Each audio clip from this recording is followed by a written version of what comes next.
Hello everyone, और मेरा नाम है हरिओम मिश्रा और हमारे ये चैनल है पीसीएम पॉइंट। ठीक है। और लास्ट वीडियो में हमने देखा था कि जेई और नीट के लिए सिलेबस क्या है। और आज हम लोग स्टार्ट कर रहे हैं फिजिक्स। ठीक है। फिजिक्स आज हम लोग स्टार्ट कर रहे हैं। और फिजिक्स हम लोग स्टार्ट करेंगे, जो हम लोग पहला चैप्टर पढ़ेंगे वो होगा काइनामेटिक्स। क्या? काइनामेटिक्स। काइनामेटिक्स हम लोग स्टार्ट कर रहे हैं। ठीक है। लास्ट वीडियो में हमने देखा था सिलेबस क्या है, अब हम लोग स्टार्ट करते हैं। आज पढ़ना है आज से। ठीक है। देखिए, काइनेमैटिक्स स्टार्ट हम लोग करते हैं। काइन मतलब होता है मोशन, एंड मैटिक्स मतलब होता है मैथ्स। क्या? काइन मतलब होता है मोशन एंड मैटिक्स मतलब होता है मैथ्स। ठीक है। तो मोशन से रिलेटेड हम लोग स्टडी करते हैं तो उसको हम लोग बोलते हैं काइनेमैटिक्स। ठीक है। अब हमें मोशन समझने से पहले ये समझना होगा कि रेस्ट क्या होता है। क्योंकि मैं आपसे बोलूँ जीवन मृत्यु क्या है, उससे पहले ये समझना जरूरी है कि जीवन क्या है बेसिकली। अगर जीवन नहीं है तो मृत्यु का कोई अस्तित्व नहीं है। तो सेम, अगर रेस्ट नहीं है तो मोशन का कोई अस्तित्व नहीं है। अगर रेस्ट है तभी मोशन हम लोग बता सकते हैं। ठीक है। तो हम लोग स्टार्ट करते हैं रेस्ट से। ठीक है। स्टार्ट करते हैं हम लोग रेस्ट से। रेस्ट बेसिकली होता क्या है? रेस्ट बेसिकली एक प्रॉपर्टी होती है ऑब्जेक्ट की एंड ऑब्जर्वर की। क्या? रेस्ट प्रॉपर्टी होती है ऑब्जेक्ट की एंड ऑब्जर्वर की। मतलब मैं क्या कह रहा हूँ आप समझिए। सपोज दैट आप तीन फ्रेंड हो, एज यूजुअल हर एक ग्रुप में होता है। आप तीन फ्रेंड हो। ठीक है।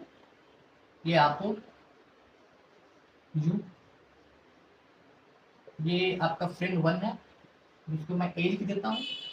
और यहाँ पे खड़ा आपका फ्रेंड दूसरा है जिसको मैं बी कह देता हूँ। ठीक है। और वो आप दोनों, आप दो फ्रेंड आप जा रहे हैं इस समय ट्रेन से। ट्रेन से आप लोग जाने वाले हैं। ठीक है। एंड बी वाला फ्रेंड जो है आपको छोड़ने आया है स्टेशन पे। ठीक है। एंड आप लोग बैठ गए ट्रेन में और अभी ट्रेन रुकी हुई है। क्या? अभी ट्रेन रुकी हुई है, रुकी हुई है। ठीक है। ट्रेन रुकी हुई है। अब आपका फ्रेंड है, मान लीजिए मैं यहाँ पे इसको कर दे रहा हूँ। आपका जो भी फ्रेंड है वो आपको देखेगा, आप रुके हुए हो, वो इसको देखेगा, ये रुका हुआ है और ये भी रुका हुआ है। आप भी उसको देखेंगे तो वो रुका हुआ है, ये भी उसको देखेगा तो रुका हुआ है ये। ठीक है। रुका हुआ है। अब देखिए क्या होता है यहाँ पे। अब धीरे धीरे ट्रेन चलनी स्टार्ट होती है। क्या? धीरे धीरे ट्रेन चलनी स्टार्ट होती है। ठीक है। अब कुछ देर में आपकी ट्रेन, आप लोगों की ट्रेन यहाँ तक पहुँच जाती है, यहाँ पे जहाँ पे आप यहाँ पे हैं और आपका अनदर फ्रेंड यहाँ पे है। ठीक। अब आपका ये जो फ्रेंड है जो बी नंबर का है वो आपको देखेगा, तो आप किस पे हैं? आप पहले यहाँ पे थे, अब आप यहाँ पे हैं। दैट मीन कि आपने अपनी जगह चेंज करी। क्या? आपने अपनी जगह चेंज करी। इसका मतलब है कि आप मोशन में आए। किसमें? मोशन में आए। बिना मोशन में आए हुए अपनी जगह चेंज नहीं कर सकते। एंड आपका ये वाला फ्रेंड भी पहले यहाँ पे था, अब यहाँ पे है। तो इसका मतलब है कि इसने भी अपनी जगह चेंज करी, तो इसने भी मोशन करा। ठीक है। इसने भी मोशन करा। किसने देखा? आपके बी वाले फ्रेंड ने। ठीक है। अब आप यहाँ पे, अब आप यहाँ पे खड़े होकर आप अपने बी वाले फ्रेंड को देखते हैं। थोड़ा सा जो भी आपको दिख रहा है, थोड़ा सा भी, तो आप देखेंगे अपने बी वाले फ्रेंड को देखेंगे वो पीछे जा रहा होगा। क्या? वो पीछे जा रहा होगा। किस स्पीड से? जिस स्पीड से आप आगे जा रहे हैं। ठीक है। उसी स्पीड से वो पीछे जा रहा होगा। लेकिन क्या आपका बी वाला फ्रेंड चल रहा है? नहीं, ये तो रेस्ट पे है। ये तो अभी रेस्ट पे है, तो रुका हुआ है। लेकिन फिर भी आप उसे देख रहे हैं कि आप वो पीछे जा रहा है, वो पीछे जा रहा है, वो पीछे जा रहा है। दैट्स मीन कि किसी भी चीज की प्रॉपर्टी वो रेस्ट पे है या मोशन में है, ये इस बात पे भी डिपेंड करती है कि देख कौन रहा है। क्या? Property concept of rest and motion equally dependent on object as well as observer. क्या हुआ ये मैं बता रहा हूँ आप लोगों को कि कोई भी ऑब्जेक्ट वो रेस्ट पे भी हो सकता है और मोशन पे हो सकता है। बस मैटर ये करता है कि देख कर रहा है। ये वाला बंदा अभी आपको देख रहा है ए वाले को, तो आप मोशन में है। पर ये बी वाला जो आपको पहले भी यही सीट पे देखा था, अभी भी इसी सीट पे देखेगा, वो तो कहेगा भाई अब रेस्ट पे है, आपने तो कुछ मोशन ही नहीं करा क्योंकि सेम स्पीड से वो भी जा रहा है। तो देखिए आप इसके लिए तो मोशन में है, इसके इसके लिए तो आप मोशन में है, पर इसके लिए तो रेस्ट पे है। सेम बंदा ये यहाँ पे खड़ा होकर जो देख रहा है, ठीक है, इसको ये देखेगा ये रेस्ट पे है लेकिन अभी मोशन में जा रहा होगा। यहाँ पे कोई अनदर बंदा आके खड़ा होकर देख रहा है जो कि रेस्ट पे है, तो ये इसको रेस्ट पे देखेगा, ये इसको रेस्ट पे देखेगा। पर आप अगर इसको देखेंगे तो आप इसको मोशन में देखेंगे। तो ये बंदा रेस्ट पे भी है, मोशन पे भी। कैसे? क्योंकि ये प्रॉपर्टी होती है देख कौन रहा है, इस पे डिपेंड करता है, ठीक है, कि कोई चीज रेस्ट पे है या मोशन पे है, ये डिपेंड किससे करता है, प्रॉपर्टी कि देख कौन रहा है, ठीक है। चलिए ये तो समझ में आ गया ना काइनेमैटिक्स। अब देखिए काइनेमैटिक्स की एक खासियत होती है कि काइनेमैटिक्स में हम लोग बस बात करते हैं कि चीजें हो क्या रही हैं बेसिकली। जैसे चल रहे हैं हम लोग, ठीक है, एक्सेलरेट हो रहे हैं, स्पीड अपनी बढ़ा रहे हैं हम लोग, ठीक है, अपनी पोजीशन चेंज कर रहे हैं हम लोग बस चीजें कर रहे हैं, ठीक है। ये हम लोग को ये नहीं बताती है, मतलब मैं ये बोलता हूँ कि मैंने बॉल फेंका, ठीक है, मैंने बॉल फेंका, तो मैं आपसे ये पूछूंगा कि मेरी बॉल कितने दूर गई, क्या कितने दूर गई, या मैंने ऐसे बॉल फेंका एंड ऊपर ऊपर कितने दूर ट्रेवल करी। इस चीज के बारे में बात नहीं करता कि बॉल ऊपर क्यों गई, कि मैंने फोर्स लगा के फेंका इस वजह से। तो ये फोर्स के बारे में बात नहीं करती, केवल नॉर्मल और केवल बेसिक चीजों पे बात करती है कि चीजें हो रही है, कितनी ऊपर गई, कितनी दूर गया, कितना क्या हुआ, कैसे हुआ। ये केवल काइनेमैटिक्स ये कॉस ऑफ मोशन की बात नहीं करता, कॉस ऑफ मोशन की बात नहीं करता।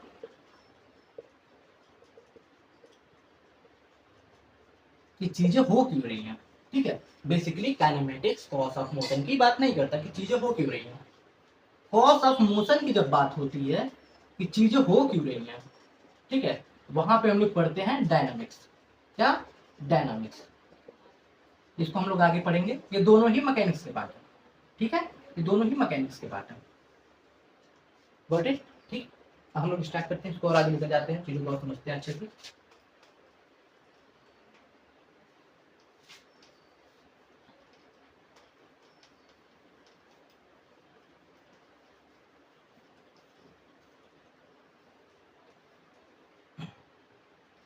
देखिए अब तक हमने क्या सीखा कि मोशन अनरेस्ट होता क्या है, कि मोशन अनरेस्ट डिपेंड करता है कि देख कौन रहा है, एंड मतलब ऑब्जेक्ट पे भी डिपेंड करता है, ऑब्जर्वर पे भी डिपेंड करता है, ठीक है। अब मोशन के टाइप्स के बारे में हम लोग पढ़ेंगे, मोशन के टाइप्स के बारे में, ठीक है। बेसिकली मोशन को मोस्टली लोग एक टाइप में बस बांटते हैं, पर मैं दो टाइप में बांट के आपको सिखा रहा हूँ कि होता क्या है। देखिए एक होता है कि प्लेन के बेसिस पे, प्लेन के बेसिस पे कह सकते हैं कोऑर्डिनेट या कार्टेशियन सिस्टम के बेसिस पे। क्या है ये अभी मैं बता रहा हूँ। और एक होता है स्पीड के बेसिस पे। क्या? एक होता है कार्टेशियन के बेसिस पे और एक होता है स्पीड के बेसिस पे। कार्टेशियन के बेसिस पे होता है रेक्टिलिनियर मोशन, रेक्टिलिनियर मोशन, इसी को कहते हैं motion in 1D, motion in 1D। ये पहला हो गया एक। एंड बी हो गया कर्वीलिनियर मोशन, कर्वीलिनियर मोशन, या इसी को कहते हैं projectile, projectile and circular motion, circular motion, या तो इसको कहते हैं हम लोग motion in 2D, motion in 2D, ठीक है। सी आता है आपका रिलेटिव मोशन, रिलेटिव मोशन। ये सारी ये जो तीनों मोशन है ये फ्रेम पे डिपेंड करते हैं, किस पे? फ्रेम पे। अब स्पीड के बेसिस पे जो होते हैं वो दो होते हैं, एक होता है यूनिफॉर्म मोशन, ठीक है, यूनिफॉर्म मोशन, एंड एक होता है नॉन यूनिफॉर्म मोशन, ठीक है। एक होता है यूनिफॉर्म मोशन, एक होता है नॉन यूनिफॉर्म मोशन, ठीक है। हम लोग पहले इसको पढ़ेंगे और इसको पढ़ते पढ़ते ही हम लोग इस चीज को भी समझ लेंगे। क्या? पहले हम लोग इसको पढ़ेंगे और इसको पढ़ते पढ़ते ही हम लोग इस चीज को समझ लेंगे। समझ में आया आप लोगों को? तो स्टार्ट हम लोग आज करेंगे रेक्टिलिनियर मोशन या मोशन इन 1D जिसको कहा जाता है, ठीक है। चलिए शुरू करते हैं रेक्टिलिनियर मोशन।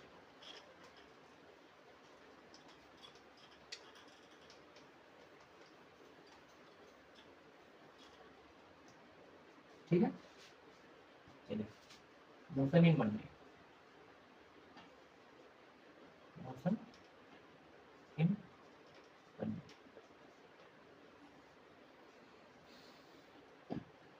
ठीक है, मोशन का मतलब तो आपको समझ में आ गया कि एक जगह से दूसरी जगह चीजें हो रही है, अपनी जगह अपनी पोजीशन चेंज करी, जो मैंने स्टार्टिंग में पढ़ा है कि मोशन एडजस्ट होता क्या है। अब मैं बोला मोशन इन 1D, अब आप सोचोगे मोशन इन 1D क्या है, तो मैं बता रहा हूँ। देखिए कार्टेशियन सिस्टम होता है, यहाँ पे x, यहाँ पे x प्लस, यहाँ पे y, यहाँ पे y। ठीक है, अगर मान लीजिए मैं आपको बोलूँ कि आपको चलना है, क्या आपको चलना है, लेकिन एक बाउंडेशन में लगा रहा हूँ आपको कि आप इस एरिया में नहीं चल सकते, इस एरिया में नहीं चल सकते, इस एरिया में नहीं चल सकते एंड इस एरिया में नहीं चल सकते। क्या, इस एरिया में नहीं चल सकते, इस एरिया में नहीं चल सकते, इस एरिया में नहीं चल सकते, इस एरिया में नहीं चल सकते। आप केवल चल सकते हैं या तो y पे या तो x पे, या तो आप इस हॉरिजॉन्टल लाइन पे चल सकते हैं, या तो आप इस हॉरिजॉन्टल लाइन पे चल सकते हैं। क्या, हॉरिजॉन्टल, ये जो सीधी खड़ी है ऐसे ऐसे ऐसे जो है, या तो आप इस लाइन पे चल सकते हैं, या तो आप यहाँ पे चल रहे हैं तो इधर चले जाएं, फिर से यहाँ से पीछे आ जाएं, लेकिन आपको चलना सिर्फ इसी हॉरिजॉन्टल लाइन पे, या तो आप इस वर्टिकल पे चलते हैं। ठीक है, या तो आप इस वर्टिकल पे चलते हैं। अगर आप सिर्फ एक लाइन पे चलते हैं, या तो हॉरिजॉन्टल लाइन पे या तो वर्टिकल लाइन पे, तो इसी को हम लोग कहेंगे मोशन इन 1D। समझ में आया आपको, मोशन इन 1D इसी को कहेंगे। या तो आप हॉरिजॉन्टल लाइन पे चलिए, या तो आप वर्टिकल लाइन पे चलिए, लेकिन आपको बस चलना है सिर्फ एक सीधी लाइन पे, इस पे एक सीधी लाइन पे, शॉर्ट लाइन पे। ठीक है, अब इसको और आगे समझते हैं हम लोग। स्टार्ट करते हैं हम लोग डिस्टेंस से। चल रहे हैं, इसका मतलब आप एक जगह से दूसरी जगह गए। क्या, आप एक जगह से दूसरी जगह गए, वही ट्रेन वाला एग्जांपल है कि आप यहाँ पे पहले थे, फिर आप यहाँ पे आ गए। आपका ट्रेन पहले यहाँ पे था, फिर आप यहाँ पे आ गए। ये जो डिस्टेंस, ये दूरी है ना, ये तो दूरी है। आप पहले यहाँ पे थे, यहाँ पे आ गए, तो मतलब आपने कोई डिस्टेंस ट्रेवल करा, आपकी ये पाथ लेंथ हुई, आप यहाँ से यहाँ तक गए। तो बेसिकली डिस्टेंस होता क्या है, अब इसको समझते हैं फिजिक्स में बेसिकली होता क्या है। समझिए, पॉइंट ए है एंड पॉइंट बी है। ठीक है, पॉइंट ए से आप चलना स्टार्ट किए, मान लीजिए पॉइंट ए से चलना स्टार्ट किया, आप पहले अपने फ्रेंड के घर गए, फिर उसको रिसीव किया, फिर सेकंड फ्रेंड के घर गए, फिर आपने कुछ तफरी मारी, फिर चाय वगैरह पिया, फिर आप पॉइंट बी पे गए। क्या, आप ए से निकले, अपने एक फ्रेंड को रिसीव करा, फिर सेकंड फ्रेंड को रिसीव करा, फिर उसको चाय पिया, फिर आप स्कूल पे आए। आपका मान लीजिए ये स्कूल है, कोचिंग जो भी है। ठीक है, सेकेंडरी ऑप्शन है कि अगर आप सिंगल हैं, अगर आप सिंगल नहीं है तो आप ऐसे निकले, अपनी बंदी से मिले, फिर उसको लिया, फिर आके यहाँ पे फिर से आप दोनों लोग अपनी कोचिंग या कॉलेज या स्कूल जो भी है वहाँ पे आए। एंड थर्ड ऑप्शन है, आप सिंगल हैं, कोई नहीं है आपके पास, आप सीधे गए एंड स्कूल, अपने घर से निकला एंड आप सीधे स्कूल गए। ठीक है, आप अपने घर से निकले एंड सीधे स्कूल गए। देखिए, ये भी, इसको मैं कहता हूँ पाथ वन। क्या, पाथ वन मतलब एक पाथ, मतलब एक लाइन, मतलब एक रास्ता जिससे आप गए। इसको मैं कह देता हूँ पाथ टू, तो दूसरा रास्ता है जिससे आप इस जगह से इस जगह गए। और इसको मैं कह रहा हूँ पाथ थ्री, ये तीसरा रास्ता है जिससे आप गए। ठीक है, क्या डिस्टेंस ये भी है, डिस्टेंस ये भी है एंड डिस्टेंस ये भी है। क्या, डिस्टेंस ये भी है, डिस्टेंस ये भी है, डिस्टेंस ये भी है। समझ में आ रहा है ना कि इस जगह से आप इस जगह पे गए तो आपने कुछ रास्ता ट्रेवल करा, और ये तीनों के तीनों रास्ते हैं, तीनों की तीनों लेंथ है। तो मैं डिस्टेंस को क्या कहूंगा, टोटल पाथ लेंथ। क्या, टोटल पाथ लेंथ, ये जो भी मैंने दूरी तय करी, ये जो टोटल इसकी जो लेंथ है इस पाथ की, इसी को मैं कहूंगा टोटल पाथ लेंथ। ठीक है, समझ आया आपको। देखिए, डिस्टेंस तो समझ में आ गया आपको, path one, path two, path three. ठीक है, सब समझ में आ गया। अब मैं आपसे कहता हूं कि एक और टर्म होता है जिसको कहते हैं हम लोग डिस्प्लेसमेंट। डिस्प्लेसमेंट, ये आप लोग जानते होंगे। डिस्प्लेसमेंट क्या होता है, डिस्टेंस क्या होता है, टोटल पाथ लेंथ को हम लोग डिस्टेंस कहते हैं। क्या, टोटल पाथ लेंथ को हम लोग डिस्टेंस कहते हैं। तो डिस्प्लेसमेंट क्या होता है, डिस्प्लेसमेंट होता है shortest distance between two points. क्या, shortest distance between two points. आप यहाँ से गए एक पाथ, आप यहाँ से गए अनदर पाथ, ये थर्ड पाथ, ठीक है। मैं बोल रहा हूँ कि इन तीनों में सबसे शॉर्टेस्ट डिस्टेंस क्या है, सबसे शॉर्टेस्ट डिस्टेंस क्या है, तब क्या कहेंगे पाथ 3, यहाँ से आप गए, यहाँ पे गए, यहाँ पे, और ये क्या है, ये स्ट्रेट लाइन है, क्या स्ट्रेट लाइन है। तो इसी को हम लोग क्या कहेंगे, इसी को हम लोग कहेंगे डिस्प्लेसमेंट, क्या डिस्प्लेसमेंट, डिस्प्लेसमेंट, ठीक है, डिस्प्लेसमेंट। और जो डिस्प्लेसमेंट होता है ये स्ट्रेट लाइन होता है, क्या होता है, स्ट्रेट लाइन होता है। देखिए ये स्ट्रेट लाइन है ना, स्ट्रेट लाइन है, और ये इंडिपेंडेंट ऑफ पाथ होता है, इंडिपेंडेंट ऑफ पाथ होता है। क्या मैंने बोला, इंडिपेंडेंट ऑफ पाथ होता है। अब सोचेंगे ये क्या है, इंडिपेंडेंट ऑफ पाथ क्या है, मतलब ये डिपेंड ही नहीं करता कि रास्ता क्या है, कैसे है। मतलब इसको मैं और अच्छे तरीके से समझा रहा हूँ कि आप समझिए, यहाँ पे आप ए है और यहाँ पे ऐसे बी, ठीक है, ए एंड बी एंड ऐसे ऐसे ऐसे ऐसे कुछ ऐसे ऐसे रास्ता ऐसे है, ठीक है। ऐसे ये पूरा ये डिस्टेंस मान लीजिए कि ए जगह से मान लीजिए ये कोई यूपी है, और यूपी से आप मान लीजिए ऊटी वगैरह गए घूमने, तो आप यहाँ से अपनी जगह अपने निवास से निकले, ऐसे घूमते घूमते तो पूरा ट्रैवल करते करते करते यहाँ पर है, जो भी 800-900 किलोमीटर जो भी होगा डिस्टेंस, मुझे पता नहीं है, ये आपका डिस्टेंस टोटल हो जाएगा, ठीक है।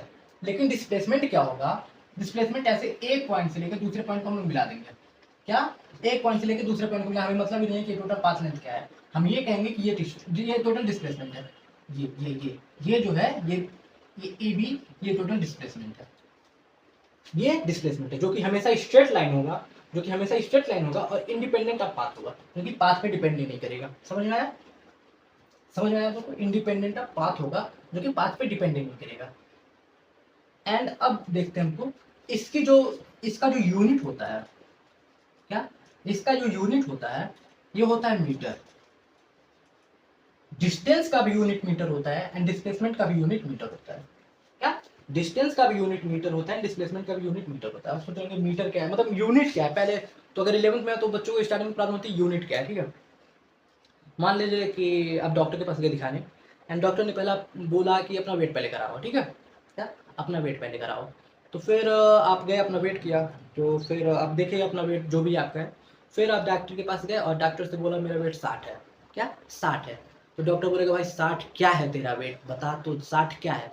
तो तुम बोलोगे भाई 60 किलो है मेरा वेट, क्या 60 किलो। एक किलो लगाकर उस एक वैल्यू, उस एक नंबर को आप एक इज्जत दे दे रहे, एक मतलब उसको बना दे रहे कुछ काम का। उसके पहले तो कुछ वो काम का नहीं था, 60 कुछ भी हो सकता है, लेकिन अब आपने किलो लगाया तो अब उस चीज को आपने वैल्यू दी, क्या अब उस चीज को आपने वैल्यू दी। आप गए सब्जी लेने और आपने बोला कि भैया मुझे 250 दे दो। अब बंदा बोलेगा भाई 250 क्या दे दो, तो आपके मन में है कि 250 क्या दे दो, तो बोलो भाई 250 ग्राम मुझे टमाटर दे दो या जो भी चीज़ें दो। तो जो ग्राम लगाया आपने, किलोग्राम लगाया, ये चीज़ें यूनिट होती हैं, ठीक है। ये उस चीज़ को अस्तित्व में लाती हैं, ये उस चीज़ को एक वैल्यू क्रिएट करती है, एक वैल्यू प्रदान करती है, ठीक है। तो यही डिस्टेंस का जो यूनिट होता है फिजिक्स में, वो मीटर होता है। क्या होता है, मीटर होता है। अब आप कह सकते हैं कि मीटर किलोग्राम हम लोग या डिस्टेंस हम लोग जब भी ट्रैवल करते हैं तो हम लोग मीटर में नहीं, हम लोग किलोग्राम में करते हैं कि हमारे घर से या हमारा चौराहा 3 किलोमीटर या जो भी चीज़ है, तो 3 किलोमीटर में, मीटर में नहीं। लेकिन फिजिक्स में ना SI यूनिट लेते हैं। एंड बहुत पहले उन लोगों ने चीज़ों को ऐसे बना के रखी है कि जो यूनिट होगा डिस्टेंस या डिस्प्लेसमेंट का, वो मीटर होगा, क्या जो डिस्टेंस एंड डिस्प्लेसमेंट का जो यूनिट होगा वो मीटर होगा, ठीक है। एंड जो डिस्टेंस होता है ये स्केलर क्वांटिटी होती है, एंड जो डिस्प्लेसमेंट होता है ये वेक्टर क्वांटिटी होती है। क्या मैंने बोला, ये जो है ये स्केलर है और ये जो है वेक्टर है। अब ये नया टर्म है वेक्टर एंड स्केलर। यूनिट तो पहले भी 9th में आपने सीखा होगा, पर वेक्टर एंड स्केलर अब आपके सामने आया तो अब ये कुछ नया है, ठीक है। अब इसको अच्छे से समझते हैं, वेक्टर एंड स्केलर क्या होता है, ठीक है। क्रिकेट आप आई थिंक मोस्टली सभी लोगों ने खेला होगा। मान लीजिए क्रिकेट पिच है, ठीक है, क्रिकेट पिच है, ठीक है। ये स्टंप्स है दोनों, यहाँ पे विराट कोहली बैटिंग कर रहा, साथ में रोहित शर्मा उसकी तरफ है, ठीक है। एंड यहाँ पे मिचेल स्टार्क बॉलिंग करने जा रहा, क्या मिचेल स्टार्क बॉलिंग करने जा रहा, कोई भी, यहाँ पे रोहित शर्मा, यहाँ पे विराट कोहली और यहाँ पे मिचेल स्टार्क बॉलिंग करने जा रहा, ठीक है, इस जगह से इस जगह, ठीक है। अब मिचेल स्टार्क जब बॉलिंग करेगा तो वो इसी डायरेक्शन में करेगा। क्या? इसी डायरेक्शन में करेगा। ये जो भी ये पिच जो भी जितनी बड़ी होगी 20 मीटर मैं मान लेकर चल रहा हूँ, 20 मीटर अगर होती है पिच, तो जो बॉलिंग करेगा मिचेल स्टार्क वो इस डायरेक्शन में करेगा। वो इस यहाँ से वो अगर इस डायरेक्शन में बॉलिंग करे तो क्या बॉल विराट कोहली तक पहुंचेगी? नहीं समझ आ रहा, चलिए ठीक है, मैं इसको और अच्छे से समझा रहा हूँ कि होता क्या है। हाँ, ये इरेज कर देता हूँ। ये इंडिपेंडेंट ऑफ पाथ होता है, और ये तो भाई ये तो टोटल पाथ लेंथ है, तो टोटल पाथ ही होता है, डिपेंडेंट ऑफ पाथ होता है। तो इसको और अच्छे से मैं समझा रहा हूँ वेक्टर एंड स्केलर को, कि ये वेक्टर क्यों होता है, ये स्केलर क्यों होता है।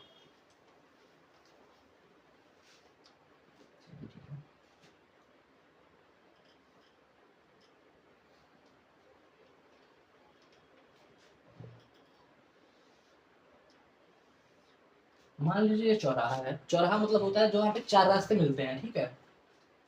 आप यहाँ पे हो, यहाँ पे, आप यहाँ पे हो, ठीक है, खड़े हो आप बीच में। अब आपका जो स्कूल है, आपका जो स्कूल है, आप जहाँ पे भी जा रहे हो, जो किसी कैफे पे आप मान लीजिए जा रहे हो, तो आपको कोई मिलने के लिए बुलाया, ठीक है। वो कैफे आपके इस पॉइंट से 10 किलोमीटर की दूरी पे है। कितना? 10 किलोमीटर की दूरी पे है।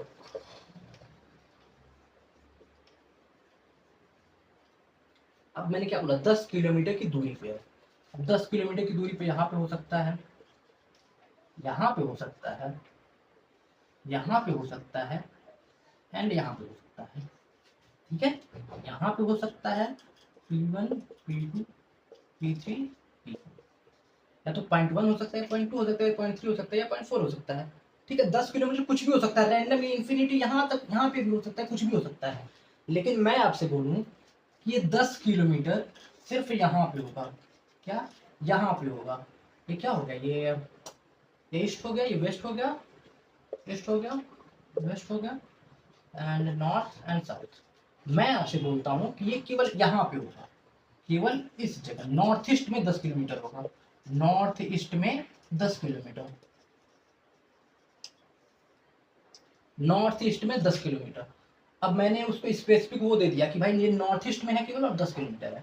क्या? नॉर्थ ईस्ट में है या 10 किलोमीटर है, ठीक है। मैंने उसको स्पेसिफिक, अब मैंने बोला 10 किलोमीटर कहीं पे हो सकता है। ये जो देखिए जो डिस्टेंस है वो कहीं पे भी हो सकता है, डिस्टेंस जो है वो कहीं पे भी हो सकता है, स्पेसिफिक यहाँ पे भी, यहाँ पे, यहाँ पे, यहाँ पे, कहीं पे भी हो सकता है 10 किलोमीटर। लेकिन मैंने क्या बोला? नॉर्थ ईस्ट में 10 किलोमीटर। मैंने उसको क्या बोला? नॉर्थ ईस्ट में 10 किलोमीटर, मतलब मैंने उसको क्या दी? डायरेक्शन दी, डायरेक्शन दी। तो देखिए क्या होता है, वेक्टर जो होता है इसमें डायरेक्शन प्लस मैग्नीट्यूड होता है। क्या? डायरेक्शन प्लस मैग्नीट्यूड होता है। Magnitude 10 kilometre and direction north east. And जो स्केलर होता है उसमें केवल मैग्नीट्यूड होता है। समझ में आया आपको? स्केलर जो होता है उसमें केवल मैग्नीट्यूड होता है, वेक्टर जो होता है उसमें डायरेक्शन प्लस मैग्नीट्यूड होता है। और ये बस डिस्प्लेसमेंट या डिस्टेंस के लिए नहीं है। अगर कोई भी वेक्टर क्वांटिटी है तो उसमें डायरेक्शन होगा एंड मैग्नीट्यूड होगा, ठीक है। डायरेक्शन होगा एंड मैग्नीट्यूड होगा, और जो स्केलर होता है उसमें केवल मैग्नीट्यूड होगा, ठीक है। समझ में आया आप लोगों को? डिस्टेंस और डिस्प्लेसमेंट समझ में आ गया? अब हम लोग इस पे आगे चलते हैं।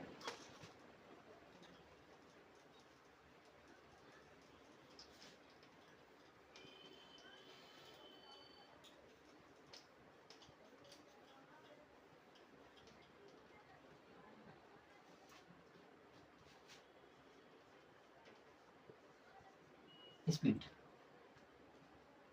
मान लीजिए कि जब आप लोग छोटे क्लास में रहेंगे 6, 7, 8 में, तो क्वेश्चन उसमें मैथ्स में बनते थे कि मान लीजिए कि राम किसी एक पॉइंट से दूसरे पॉइंट पे जा रहा है, एंड उसने जो डिस्टेंस ट्रैवल करी वो इतनी ट्रैवल करी इतने टाइम में, तो उसकी स्पीड क्या होगी, ठीक है।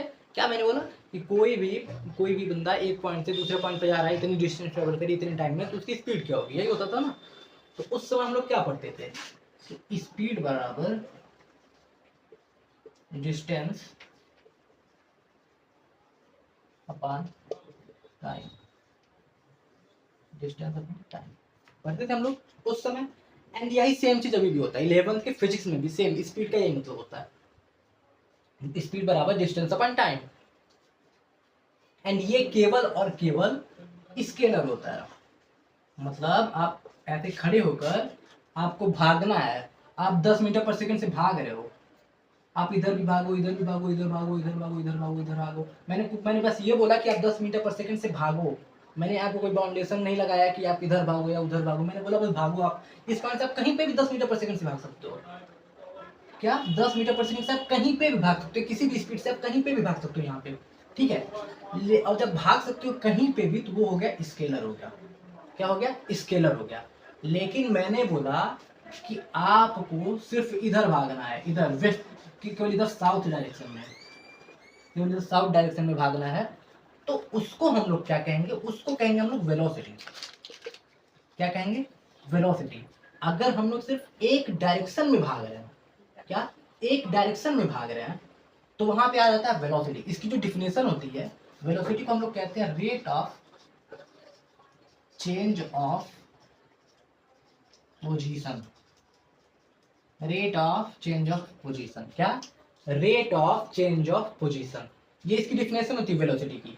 और ये क्या होता है? वेलोसिटी क्या होता है? ये वेक्टर क्वांटिटी होता है, वेक्टर क्वांटिटी होता है जिसमें आपके पास मैग्नीट्यूड होता है प्लस डायरेक्शन होता है। क्या? मैग्नीट्यूड होता है, डायरेक्शन होता है। इसमें केवल स्केलर, ये स्पीड स्केलर क्वांटिटी होती है, और इसमें मैग्नीट्यूड नहीं, इसमें केवल मैग्नीट्यूड होता है, डायरेक्शन नहीं होता है। आपने इससे समझा कि मैंने बोला 10 मीटर पर सेकंड से भागो तो आप कहीं पे भाग सकते हो, वो स्पीड होगी। मैंने बोला 10 मीटर पर सेकंड से साउथ में भागो या ईस्ट में भागो या कहीं पे भागो, तो वहां मैंने जब डायरेक्शन बोल दिया तो वहां पे वो वेलोसिटी होगी। एक तरीके से आपको ये समझ में आया, ठीक है। इसका फार्मूला क्या होता है वेलोसिटी का, ये देखते हैं। वेलोसिटी का जो फार्मूला आता है, वेलोसिटी का जो फार्मूला होता है, ये होता है डिस्प्लेसमेंट अपॉन टाइम। क्या? Displacement upon time. डिस्प्लेसमेंट याद है ना आपको? डिस्प्लेसमेंट वो क्या कहते हैं, एक पॉइंट से दूसरे पॉइंट तक जो स्ट्रेट लाइन होती है, जो शॉर्टेस्ट पाथ होती है, वो होती है डिस्प्लेसमेंट। वही उसी को डिस्प्लेसमेंट कहते हैं, टाइम। समझ में आया आपको? क्या? डिस्प्लेसमेंट एंड टाइम, ठीक है। अब यूनिट देख लेते हैं। यूनिट वही वाली जो मैंने बोला था कि किसी भी चीज को एक वैल्यू देती है। तो ये देखिए, डिस्टेंस का यूनिट हमने क्या बोला था? मीटर होता है। एंड डिस्प्लेसमेंट का हमने क्या बोला था? मीटर होता है। मैंने बोला टाइम का यूनिट जो होता है, एसआई यूनिट फिजिक्स में, वो होता है सेकेंड। क्या? सेकेंड। यहाँ पे भी टाइम है, उसका यूनिट होता है सेकेंड। और यहाँ पे ये दोनों डिवीजन में है, तो इसको हम लोग क्या कहते हैं? इस स्पीड का जो यूनिट होगा वो मीटर पर सेकेंड। क्या? मीटर पर सेकेंड। मीटर पर सेकेंड। इसी लाइन को, ये जो लाइन है, ऐसे जो लाइन बन रही है, इसको पर कहते हैं, ठीक है। और इसका भी क्या हो गया? मीटर पर सेकेंड। मीटर पर सेकेंड। समझ में आया आप लोगों को? इसका यूनिट, वेलोसिटी का यूनिट होता है मीटर पर सेकेंड, एंड स्पीड का भी जो यूनिट होता है वो मीटर पर सेकेंड होता है, ठीक है। अब हम लोग इसको आगे देखते हैं कि एवरेज वेलोसिटी क्या होती है, एवरेज स्पीड क्या होते हैं। एंड उसके बाद हम लोग इसको क्वेश्चन देखते हैं। फिर क्वेश्चन करके हम लोग चीज़ों को खत्म किया जाएगा आज, एंड फिर नेक्स्ट वीडियो में हम लोग एक्सेलरेशन स्टार्ट करेंगे, ठीक है। चलिए ठीक है, देखिए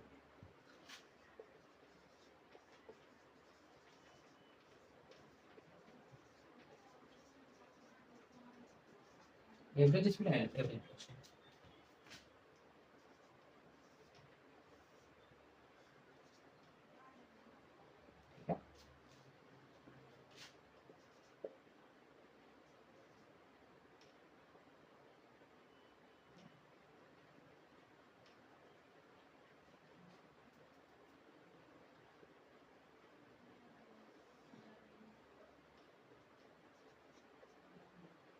यहाँ से यहाँ तक की डिस्टेंस है वो आएगी।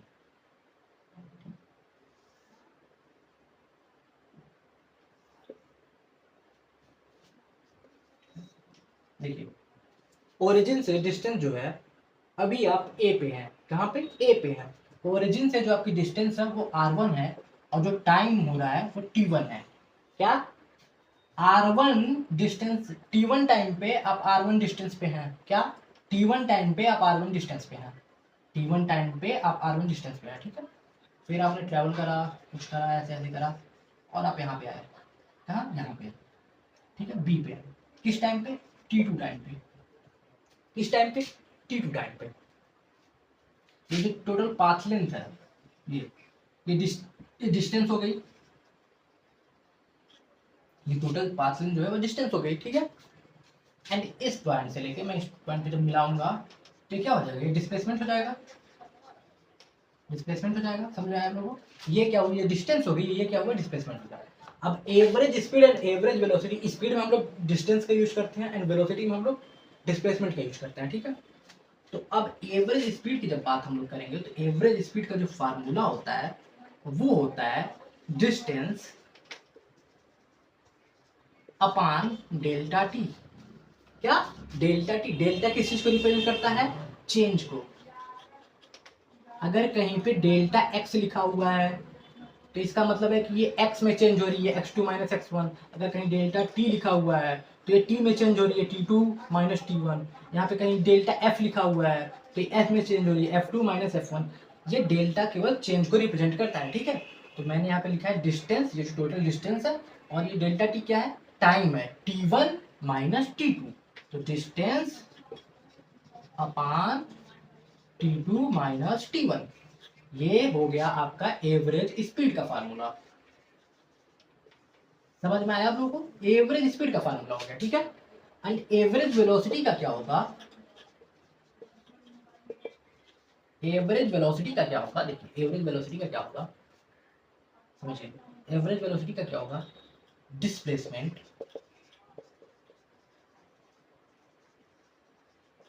अपान टाइम, डिस्प्लेसमेंट अपान टाइम। ये जो टोटल ये जो डिस्प्लेसमेंट है, ये जो डिस्प्लेसमेंट है ये होगा R2, इसको ऐसे लिखेंगे, delta R upon delta T. And R यहाँ पे डिस्प्लेसमेंट है, ठीक है। और यहाँ पे मैंने बोला कि अगर डेल्टा के रूप में है तो वो चेंज को दर्शाता है, तो यहाँ पे क्या रहेगा, delta R upon delta T. तो यहाँ पे क्या रहेगा, R2 माइनस R1 अपान T2 माइनस T1। ये हो गया आपका एवरेज वेलोसिटी का फार्मूला, ठीक है। अब इस पर हम लोग क्वेश्चन देखेंगे और अच्छे से समझ में आएगा। एवरेज वेलोसिटी का फार्मूला, ये देखिए एवरेज स्पीड का फार्मूला ये है, एवरेज वेलोसिटी का फार्मूला ये है, ठीक है। अब हम लोग इसमें क्वेश्चन अच्छे से देख लेंगे तो और अच्छे से हमारी चीजें क्लियर हो जाएंगी। एक अच्छे लेवल का क्वेश्चन हम लोग करते हैं जिससे हमें कॉन्फिडेंस भी आए कि हाँ भाई वो क्या ये चीज है।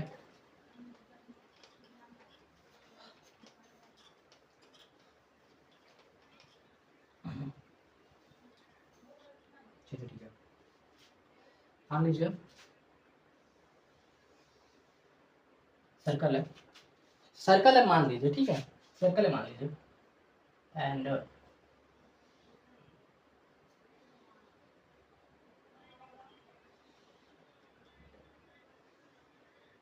ये रेडियस आ रहा है इसे सेंटर से, क्या, इसके सेंटर से रेडियस आ रहा है, point A, point B, point C, point D, point A, point B, point C, point D, ठीक है।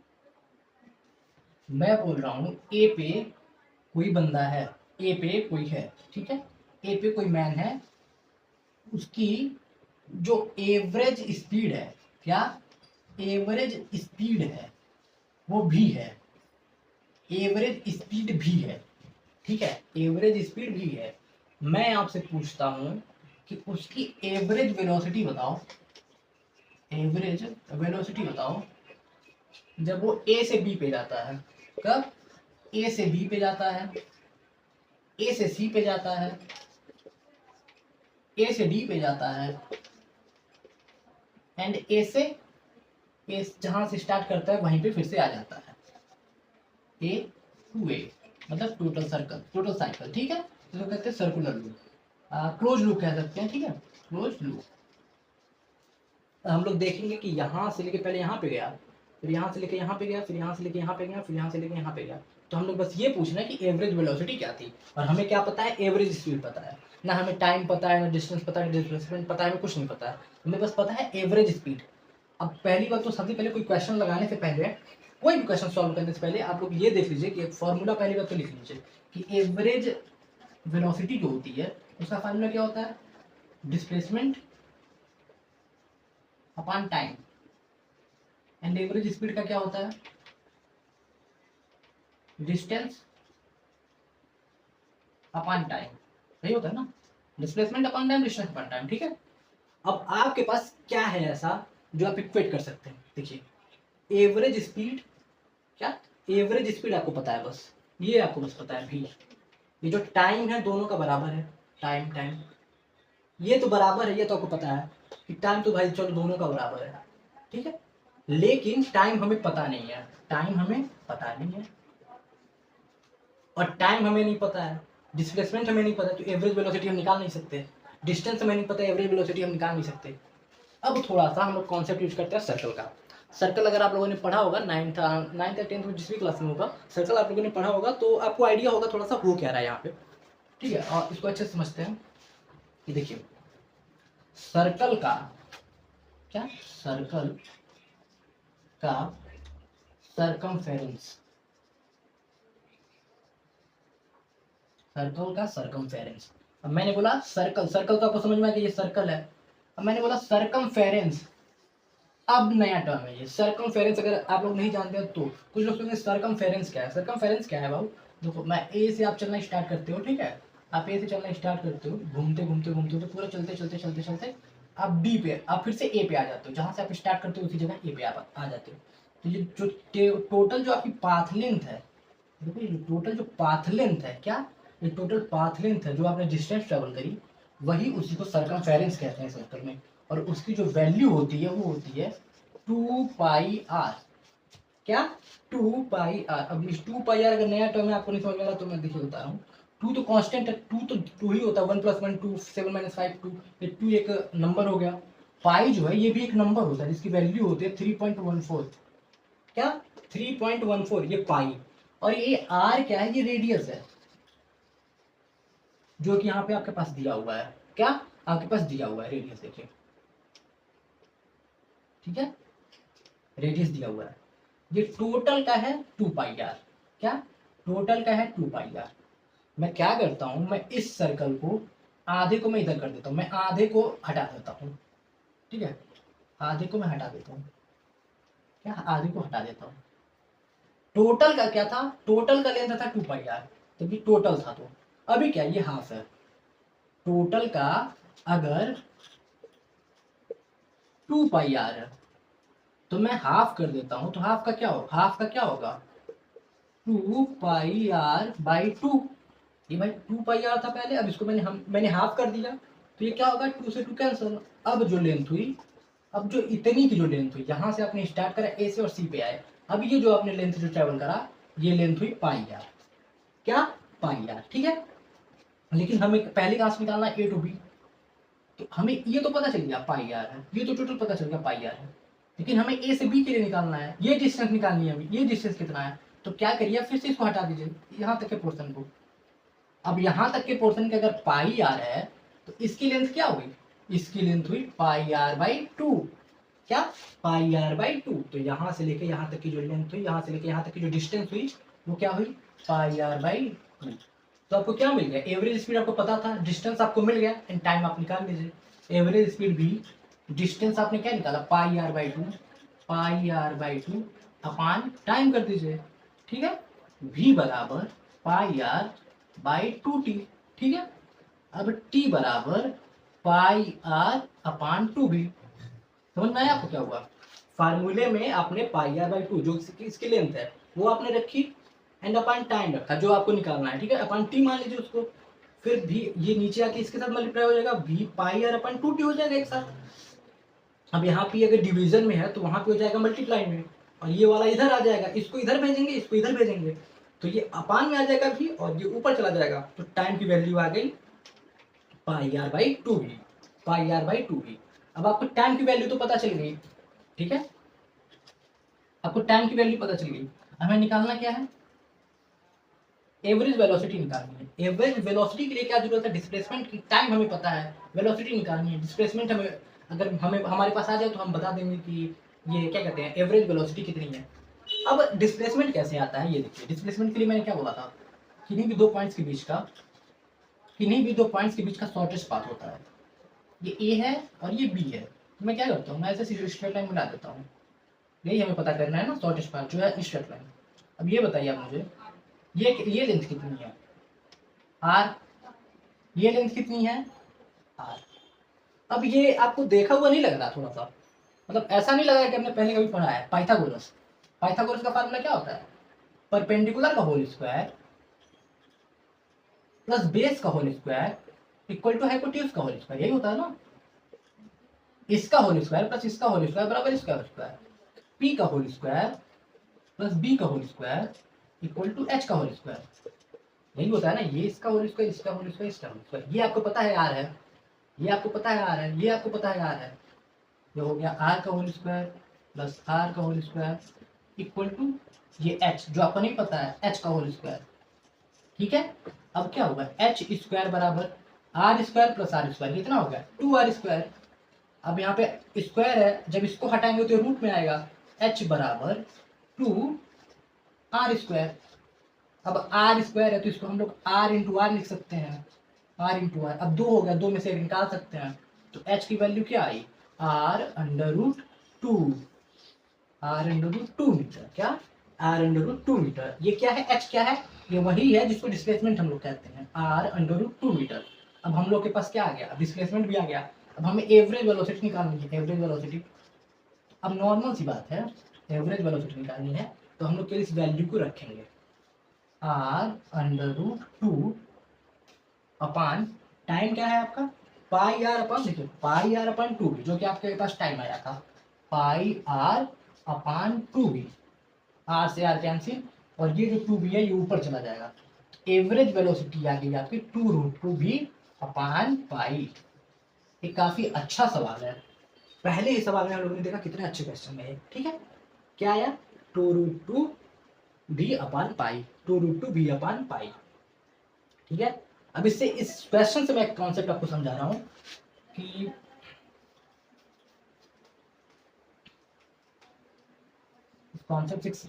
ये कॉन्सेप्ट आपने देखा ना, इस कॉन्सेप्ट में एक क्वेश्चन समझा रहा हूं आपको। ठीक है, क्या अच्छी चीज है कि देखिए यहां से यहां तक की जो डिस्टेंस थी आपने कितनी निकाली थी, क्या डिस्टेंस कितनी निकाली थी आपने pi r by 2, pi r by 2, और ये डिस्प्लेसमेंट कितनी है आर इंटू रूट 2। ठीक है, डिस्प्लेसमेंट कितनी है आर इंटू रूट 2। अब ये मुझे बताइए ये बड़ी वैल्यू है कि ये बड़ी वैल्यू है, क्या मैंने पूछा ये बड़ी वैल्यू है कि ये बड़ी वैल्यू। मान लीजिए आर की वैल्यू अगर 1 मीटर है, मान लीजिए आर की वैल्यू 1 मीटर है, आप इक्वेट कर दीजिए, हटा दीजिए, तो ये बताइए पाई बाई 2 बड़ी वैल्यू है कि अंडर रूट 2 बड़ी वैल्यू है। पाई बाई 2 क्या हुआ डिस्टेंस हो गया, एंड अंडर रूट 2 क्या होगा डिस्प्लेसमेंट होगा। पाई की वैल्यू कितनी होती है मैंने बताया ना 3.14 अपान 2, तो डिवाइड करेंगे तो आएगा 1.57 के आसपास, एंड अंडर रूट 2 की वैल्यू कितनी होती है 1.41 के आसपास। ये बताइए 1.57 बड़ा है कि 1.41 बड़ा है, 1.57 बड़ा है, 1.57 बड़ा है। ठीक है, 1.57 बड़ा है, इसका मतलब यहाँ पे जो डिस्टेंस है वो डिस्प्लेसमेंट से बड़ा है, क्या डिस्टेंस जो है वो डिस्प्लेसमेंट से बड़ा है। अब जब हम लोग इसको फुल सर्कल बनाते हैं, मतलब सेमी सर्कल बनाते हैं, तो ये डिस्टेंस हम लोग कितना लेते हैं, कितना लेते थे हम लोग, अगर ये पाई आर बाई 2 है तो ये कितना है, ये पाई आर है। हमें पता चल गया ना ए से लेकर सी तक की डिस्टेंस कितनी हुई, ए से लेकर सी तक की डिस्टेंस, ए से सी तक की डिस्टेंस पाई आर, ये पाई आर होगी ना टोटल, ये टोटल है पाई आर। और ए से लेकर सी तक की डिस्प्लेसमेंट कितनी होगी, स्ट्रेट लाइन हम लोग लेंगे बस खींचेंगे ऐसे, ये आर है ऑलरेडी, ये आर है तो इसका क्या मतलब हुआ 2r। तो ए से सी की डिस्प्लेसमेंट कितनी हुई, डिस्प्लेसमेंट कितनी हुई 2r, सॉरी 2r। आर को इक्वेट कर दीजिए तो आप मुझे बताइए पाई बड़ा है या 2 बड़ा है। पाई की वैल्यू होती है 3.14 एंड 2 की वैल्यू तो 2 ही होती है। इसका मतलब है इस केस में भी डिस्टेंस जो है वो डिस्प्लेसमेंट से बड़ा है। देखो कुछ अजीब नहीं लग रहा कि डिस्टेंस हमेशा डिस्प्लेसमेंट से बड़ा है। हाँ देखिए ये क्वेश्चन से हम लोग कॉन्सेप्ट को समझे कि जो डिस्टेंस होता है, जो डिस्टेंस होता है वो डिस्प्लेसमेंट से बड़ा होता है।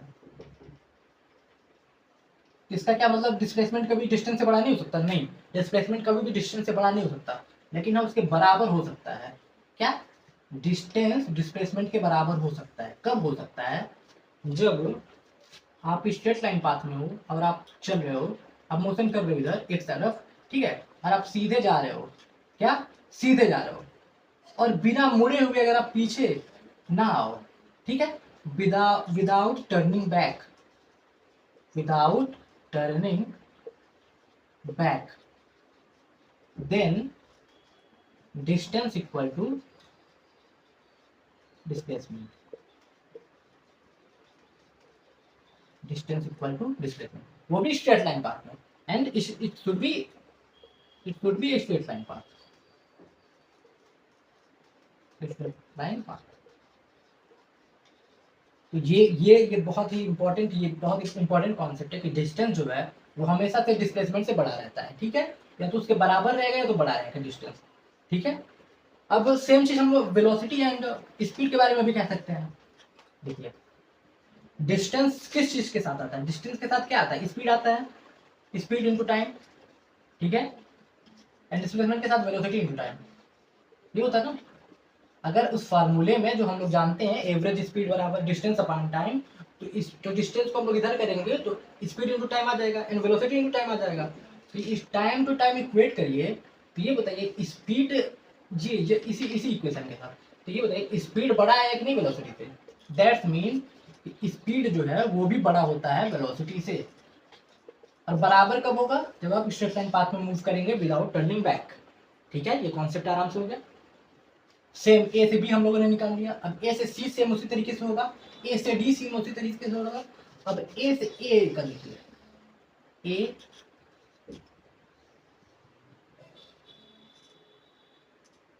सी, अब ए से ए का क्या होगा? यहाँ पे, यहाँ पे, यहाँ पे, यहाँ पे।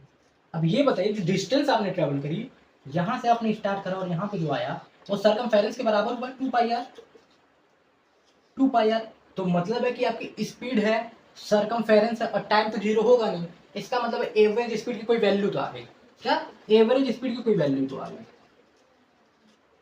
आपके पास ये डिस्टेंस है, डिस्टेंस कितना होगा? 2 पाई आर, और जो टाइम हो गया तो इसकी कोई वैल्यू तो आ गई, ठीक है। लेकिन जहां से आप चले और यहीं पे आप फिर से आ गए, क्या? जहां से आप चले और यहीं पे आप फिर से आ गए, तो ये बताइए ए से आप चलकर ए से फिर से आ गए, तो आपकी डिस्प्लेसमेंट कितनी हुई? डिस्प्लेसमेंट का क्या होता है? डिस्प्लेसमेंट क्या होता है? डिस्प्लेसमेंट यही होता है ना, final position minus initial position, final position minus initial position, यही डिस्प्लेसमेंट होता है। तो ये बताइए फाइनल पोजीशन आपका क्या है? ए है, और इनिशियल पोजीशन क्या है? ए है, तो मतलब डिस्प्लेसमेंट क्या आ गया? जीरो। और अगर डिस्प्लेसमेंट जीरो आ गया तो वेलोसिटी क्या होता है? Displacement upon time. अगर ये जीरो आ गया तो वेलोसिटी कितनी आ गई? जीरो। तो मतलब क्लोज लूप में वेलोसिटी हमेशा जीरो होती है, एंड क्लोज लूप में जो डिस्प्लेसमेंट होता है वो भी जीरो होता है, ठीक है। समझ में आया हम लोग कितना? एंड नेक्स्ट वीडियो में हम लोग देखेंगे instantaneous speed and velocity and acceleration के बारे में, ठीक है। इसके बाद उसके बाद दो वीडियोस के बाद हम लोग स्टार्ट करेंगे, फिर अच्छे से हम लोग कॉन्सेप्ट पे आएंगे, फिर इक्वेशंस पे आएंगे, एंड उसके बाद ग्राफ होते हुए फिर प्रोजेक्टाइल एंड रिलेटिव, ठीक है। चलिए, हम उम्मीद करता हूँ कि आप लोग को समझ में आया हो ये वीडियो, और लाइक सब्सक्राइब कर दीजिएगा अगर अच्छा लगेगा तो, अगर पढ़ना होगा तो, ठीक है। एंड चलिए बाय, मिलते हैं अगले वीडियो में।